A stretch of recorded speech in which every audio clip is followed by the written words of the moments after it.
l'occasion de la signature de cette convention de partenariat qui nous lie avec la direction régionale de Bolloré Transport et Logistics, une des composantes du plus grand opérateur, comme le disait Mortala tout à l'heure, de transport et de logistique en Afrique, le groupe Bolloré. Et de rappeler, si besoin est, que votre groupe dispose d'un vaste réseau de filiales dans plusieurs pays qui lui permet d'offrir des solutions logistiques exceptionnelles dédiées à l'ensemble de ses clients grâce à son personnel de qualité. Mesdames, Messieurs, TRAINMAR, Training in the Maritime Field, est un programme de formation lancé par la QNICET, la Conférence des Nations Unies pour le commerce et le développement depuis 1980, en vue de l'amélioration de la qualité, de la qualification du moins des cadres évoluant dans le secteur des transports maritimes et des activités connexes. En Afrique, une enquête sur les besoins de formation menée en 1986 par la CEMOR, Conférence ministérielle des États de l'Afrique de l'Ouest et du Centre, devenue OMAOC, Organisation maritime de l'Afrique de l'Ouest et du Centre, avait relevé que le besoin de mise à niveau des cadres du secteur maritime et des activités connexes était vital, compte tenu de l'évolution rapide des techniques et technologies dans le domaine. Devant cette situation, les autorités du Conseil sénégalais des chargeurs, COSEC, et du port autonome de Dakar, en parfait accord avec le ministère de tutelle, avaient décidé de la création du centre TRAINMAR sur fonds propres. Ainsi, de 1992, année de sa création à nos jours, notre institution a connu une forte évolution dans son projet initial, en ce qu'il est aujourd'hui une grande institution de formation supérieure à vocation sous-régionale qui participe depuis 3 décennies à la qualité des ressources humaines nationales et de certains pays africains dans les domaines maritimes et logistiques. Permettez-moi de rappeler que notre offre de formation est tournée vers le système LMD, en formation continue comme en formation initiale. La formation certifiante de courte durée avec une approche particulièrement inclusive. Le bilinguisme à travers le centre, le TRAINMAR English Center, que nous avons mis sur pied cette année, et le e-learning qui quand même s'impose à la sortie de cette pandémie. Aussi qu'à la faveur des accréditations au niveau national et international obtenues, notre centre est devenu de fait une université. Mesdames, Messieurs, nous savons que le principal levier de la croissance et du développement de nos pays se situe essentiellement dans la qualité de nos ressources humaines. Ces ressources humaines doivent conséquemment disposer des formations requises jusqu'au plus haut niveau, en particulier des qualifications professionnelles et techniques toujours adaptées à l'évolution des standards internationaux les plus pointus en la matière. Le Centre, sur orientation et directive de ses autorités de tutelle, a toujours visé la production de ressources humaines de qualité conforme à la demande des secteurs couverts, en se dotant autant que possible les moyens de relever les niveaux d'employabilité optimale et de situation professionnelle durable de ses étudiants. En relation avec ses partenaires comme le groupe Bolloré, à l'endroit duquel nous réitérons nos vifs remerciements, je suis convaincu que nous pouvons participer pleinement à l'employabilité de nos jeunes diplômés. Mesdames, Messieurs, la signature de ce partenariat est un acte très, très, très fort, un signal lancé à tous les acteurs du secteur. Monsieur le directeur régional, vous avez bien compris lors de votre visite et vous avez tendu la main au centre TRAINMAR de Dakar. Vous avez compris aussi que la formation est au cœur des échanges. Je vous réitère toute ma gratitude. Je ne terminerai pas sans remercier nos personnels respectifs et surtout les vaillantes dames qui ont rendu cette belle cérémonie possible.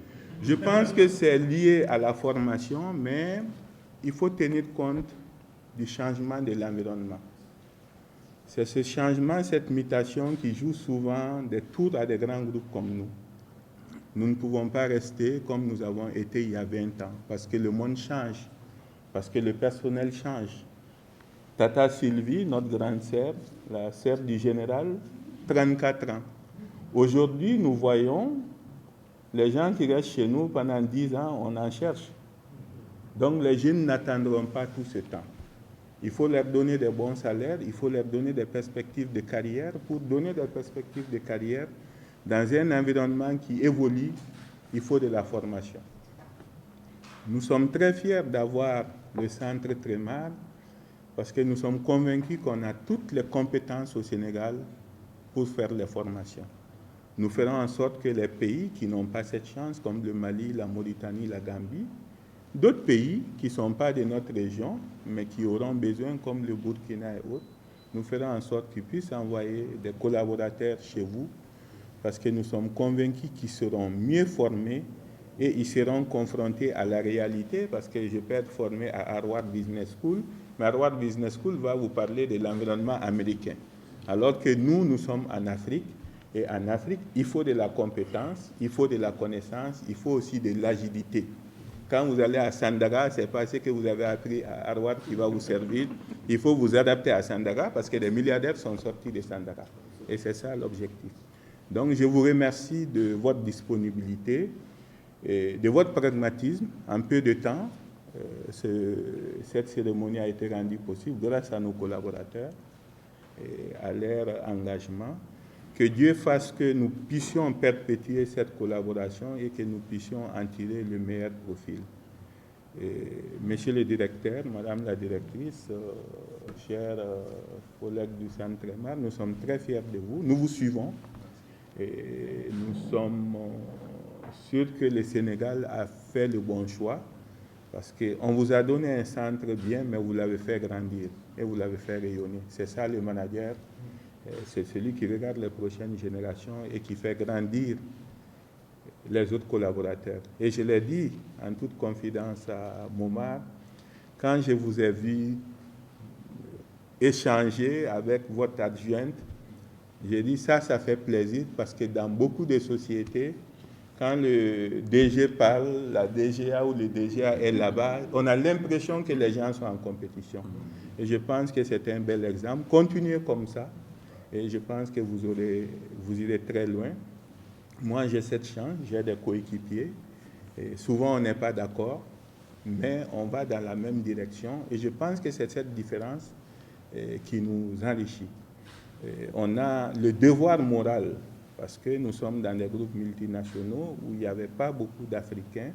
On a le devoir de faire grandir des Africains, de faire grandir aussi tous nos collaborateurs, parce qu'on a eu des collaborateurs comme Fabrice Tur, comme Sébastien Bat, comme d'autres au Cameroun qui sont des Chinois, des Français, et grâce à nous qui ont pu accéder à des postes de responsabilité. Et aujourd'hui, je les chahute souvent, j'ai dit pendant les fêtes quand même, ne m'envoyez pas 300 € avec les salaires que vous avez, vous pouvez m'envoyer 5 000 € et autres. Donc ça aussi, c'est la force d'un groupe multinational, ce brassage culturel, ce brassage des compétences. Et c'est comme ça que le groupe a atteint ce niveau.